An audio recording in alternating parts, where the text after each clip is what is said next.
Hello guys, मैं हरेंद्र यादव पीके coaching centre English पर आप सभी लोगों का बहुत बहुत स्वागत और अभिनंदन करता हूं। आज मैं एक बार फिर से आप लोगों को नरेशन की सीरीज़ लेकर के आया हूं और नरेशन की सीरीज़ में आप लोगों को क्या पढ़ाने जा रहा हूं? Optative sentence. इससे पहले मैंने आप लोगों को नरेशन का introduction, assertive sentence, interrogative sentence, imperative sentence, ये 3 सेंटेंस मैंने आप लोगों को पढ़ा दिया है। उसको अगर आप लोग मेरे प्लेलिस्ट में अगर देखना चाहते हैं तो प्लेलिस्ट में जा कर के इंग्लिश ग्रामर वाले प्लेलिस्ट में आप लोगों को वो सब अवेलेबल है, सब कुछ मिल जाएगा।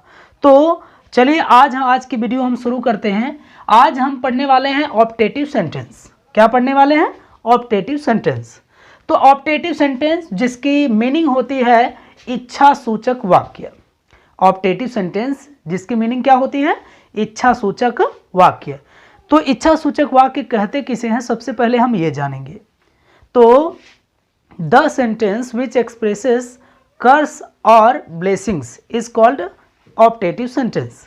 यानी कि वे वाक्य जिसमें कर्ष का मतलब होता है अभिशाप या शुभकामना यानी कि आशीर्वाद का बोध होता है, जिसे हम क्या कहते हैं? ऑप्टेटिव सेंटेंस यानी कि इच्छा सूचक वाक्य कहते हैं। तो आई होप यू अंडरस्टैंड। तो यहाँ पे हम देखेंगे सबसे पहले ऑप्टेटिव सेंटेंस की शुरुआत किससे होती है। तो ऑप्टेटिव सेंटेंस में नोट करके मैंने लिखवाया है, इसमें देख लीजिएगा ध्यान से। ये चीज़ हमेशा माइंड में सेटअप बना लीजिए कि ऑप्टेटिव सेंटेंस की शुरुआत अक्सर किससे होती है? में से होती है। अक्सर में से होती है। और इसका अंत जो होता है वो किससे होता है? एक्सक्लेमेशन मार्क से। किससे होता है? एक्सक्लेमेशन मार्क से, इंटरजेक्शन मार्क से या एक्सक्लेमेशन मार्क से होता है। तो हम सबसे पहले हम शुरुआत करेंगे डायरेक्ट से इनडायरेक्ट बनाने के नियम से। तो डायरेक्ट से इनडायरेक्ट बनाने के नियम में इसमें क्या है? रूल नंबर फर्स्ट है। और रूल नंबर फर्स्ट में मैंने क्या लिखवाया है कि रिपोर्टिंग वर्ब को भाव के अनुसार विश्ड या ब्लेस्ड या कर्स्ड में बदल देते हैं। विश्ड, ब्लेस्ड या कर्स्ड में क्या कर देते हैं? बदल देते हैं। तो इसमें मैंने लिखवाया कि रिपोर्टिंग वर्ब को भाव के अनुसार, अगर मान लीजिए आशीर्वाद का भाव होता है या शुभकामना का भाव होता है तो हम क्या करते हैं? ब्लेसिंग या फिर ब्लेस्ड या फिर विश्ड का प्रयोग करते हैं। अगर अभिशाप का भाव प्रकट होता है तो किसका प्रयोग हम करते हैं? कर्स्ड का प्रयोग करते हैं। तो वो किसके स्थान पर? रिपोर्टिंग वर्ब के स्थान पर। आगे देखते हैं।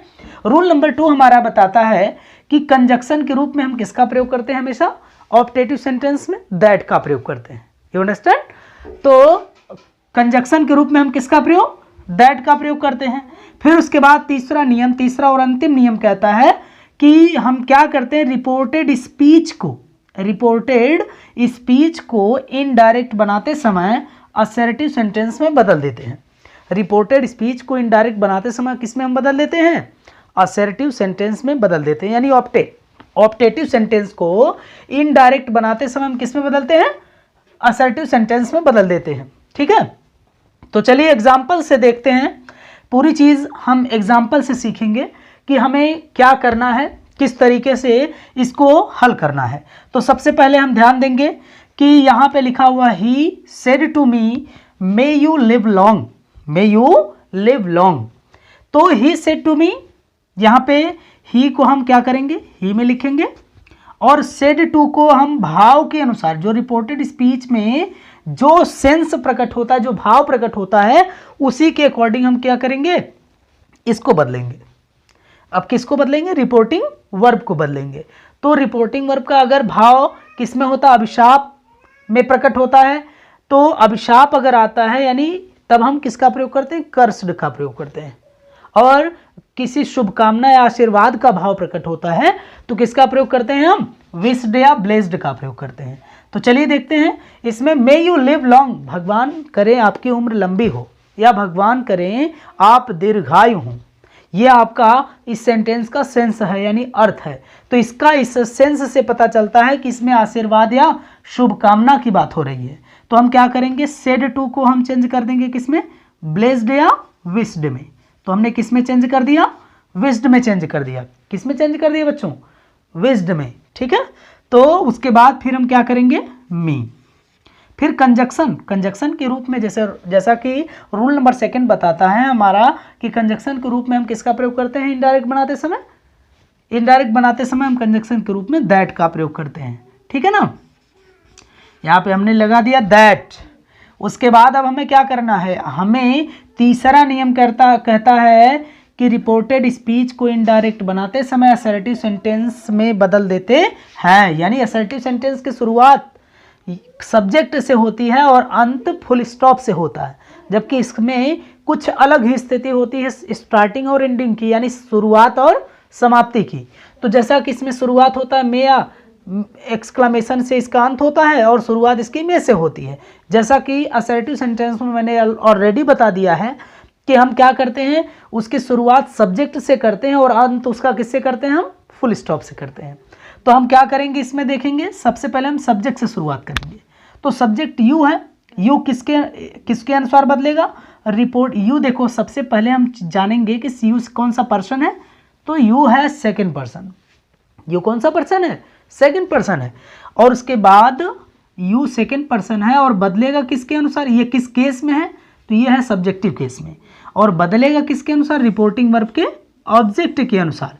ये आपका रिपोर्टिंग वर्ब है और ये आपका रिपोर्टिंग वर्ब का ऑब्जेक्ट है, यानी ये मी के अनुसार बदलेगा। ये सब्जेक्टिव केस में है, मी आपका जो है ऑब्जेक्टिव केस में है, तो मी का सब्जेक्टिव केस इसके पास आएगा तो ये अपना स्थान छोड़ देगा। समझ रहे हैं ना इस चीज को। तो मी जो है यू के स्थान पर जाएगा और जिस रूप में यू है उसी रूप में मी जाएगा इसके पास। और यू जो है सेकंड वो सब्जेक्टिव केस में है, तो मी का सब्जेक्टिव केस क्या होता है बच्चों, आई होता है। क्या होता है, आई होता है।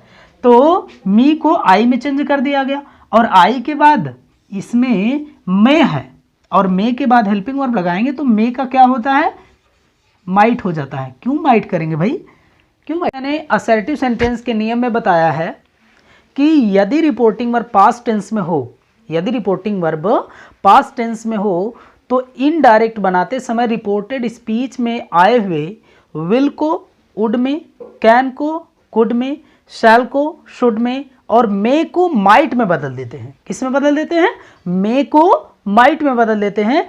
तो रिपोर्टिंग वर्ब क्या है इसमें, रिपोर्टिंग वर्ब है आपका सेड टू, यानी कि ये पास्ट टेंस में है, पास्ट इंडेफिनिट टेंस में है तो पास्ट टेंस में ही, तो ये आपका पास्ट टेंस में है तो मे को हम चेंज करेंगे किसमें, माइट में बदल देंगे, ठीक है ना। तो यहाँ पे माइट में चेंज कर दिया गया। उसके बाद लिव जो है बचा, तो यहाँ पे हमने लिव लिख दिया। उसके बाद लॉन्ग है तो लॉन्ग, और लास्ट में हमें लगाना क्या है, ये ध्यान रखना है कि सब कुछ भुला करके हमें असर्टिव सेंटेंस बना रहे हैं तो सब्जेक्ट से शुरुआत करेंगे और अंत इसका फुल स्टॉप से करेंगे। समझ में आया। चलिए दूसरा एग्जाम्पल देख लेते हैं। इसी तरीके का है एग्जाम्पल। यहाँ पे सी लिखा हुआ है तो हमने यहाँ पे लिख दिया सी और सेट टू को इसके भाव के अनुसार बदलेंगे हम। तो इसमें भाव के अनुसार बदल रहा है, बता रहा है कि may you live, may you die soon, भगवान करें आपकी मृत्यु शीघ्र ही हो जाए। इसमें इससे कि इस सेंटेंस से क्या भाव प्रकट हो रहा है, इस सेंटेंस से भाव प्रकट हो रहा है कि ये सेंटेंस आपको अभिशाप का बोध करा रहा है। किसका बोध करा रहा है, अभिशाप का बोध करा रहा है। तो अभिशाप का बोध करा रहा है तो हम सबसे पहले हम क्या करेंगे, सेट टू को कर्स्ड में बदल देंगे। किसमें, कर्स्ड, कर्स्ड में बदल देंगे। उसके बाद यहाँ पे हमने क्या लिखा, हिम, हिम। फिर कंजक्शन के रूप में हम क्या लगाएंगे, जैसा कि मैं बता चुका हूँ रूल नंबर 2 हमारा बताता है कि कंजक्शन हमें दैट लगाना है। तो उसके बाद हम क्या करेंगे, यहाँ पे यू सेकंड पर्सन है और सब्जेक्टिव केस में है, जैसा कि मैंने उस ऊपर बताया है। ये हमेशा रिपोर्टिंग वर्ब के ऑब्जेक्ट के अकॉर्डिंग बदलता है। रिपोर्टिंग वर्ब ये है, इसका ऑब्जेक्ट ये है, इसके अकॉर्डिंग बदलेगा। और ये आपका सब्जेक्टिव केस में है, ये ऑब्जेक्टिव केस में है, इसका सब्जेक्टिव केस इसके पास जाएगा। क्यों, क्योंकि ये सब्जेक्टिव केस में है। क्यों है, ये सब्जेक्टिव केस में, इसी वजह से इसका सब्जेक्टिव केस इसके पास जाएगा। तो क्या हो जाएगा, हिम का सब्जेक्टिव केस क्या होता है बच्चों, ही होता है। क्या होता है, ही होता है।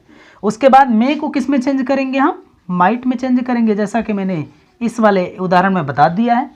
तो इस वाले एग्जांपल में मैंने बताया मे को माइट में, क्यों, क्योंकि रिपोर्टिंग वर्ब यदि पास्ट टेंस में हो तो मे को किस में बदल देते हैं, माइट में बदल देते हैं। उसके बाद क्या लिखेंगे हम, डाई। फिर यहाँ पे सून है तो सून लिख देंगे, और लास्ट में हमें क्या लगाना है, फुल स्टॉप का प्रयोग करना है, ना कि इंटरजेक्शन यानी कि एक्सक्लेमेशन मार्क का प्रयोग करना है। चलिए तीसरा एग्जाम्पल देख लेते हैं। तो तीसरा एग्जाम्पल, इनडायरेक्ट स्पीच बनाते समय हम क्या करेंगे,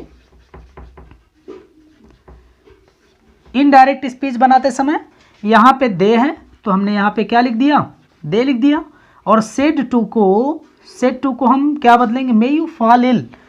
फॉल इल मतलब बीमार पड़ना, तो मे यू फॉल इल, भगवान करे आप बीमार पड़ जाओ।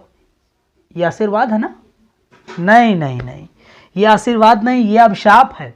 और अभिशाप का अगर बोध करा रहा है तो सेड टू को किस में चेंज करेंगे हम, कर्स्ड। किस में, कर्स्ड में बदल देंगे। उसके बाद फिर मी कंजक्शन के रूप में हम किस में चेंज करेंगे, दैट का प्रयोग कर देंगे।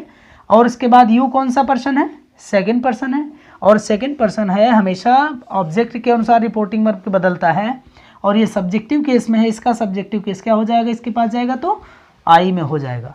ये आपका यू जो है सब्जेक्टिव केस में है, तो इसी का रूप ये ले लेगा, तो इसके स्थान पर जाएगा, तो ये अपना स्थान तभी छोड़ेगा जब ये इसके रूप में इसके स्थान पर जाएगा, तभी ये अपना स्थान छोड़ेगा। तो यहाँ पे यू जो है सेकंड पर्सन है और सब्जेक्टिव केस में, तो मी का सब्जेक्टिव केस क्या होता है, आई होता है, और मे को किस में चेंज कर देंगे हम, माइट में चेंज करेंगे। क्यों, क्योंकि रिपोर्टिंग वर्ब पास्ट टेंस में है। ठीक है, फिर क्या है, फॉल, उसके बाद इल, फिर लास्ट में हम क्या लगाएंगे, फुल स्टॉप लगा देंगे। तो आई होप ये वीडियो आप लोगों को पसंद आया होगा, और ऑप्टेटिव सेंटेंस का जो भी डाउट था वो क्लियर हो गया होगा।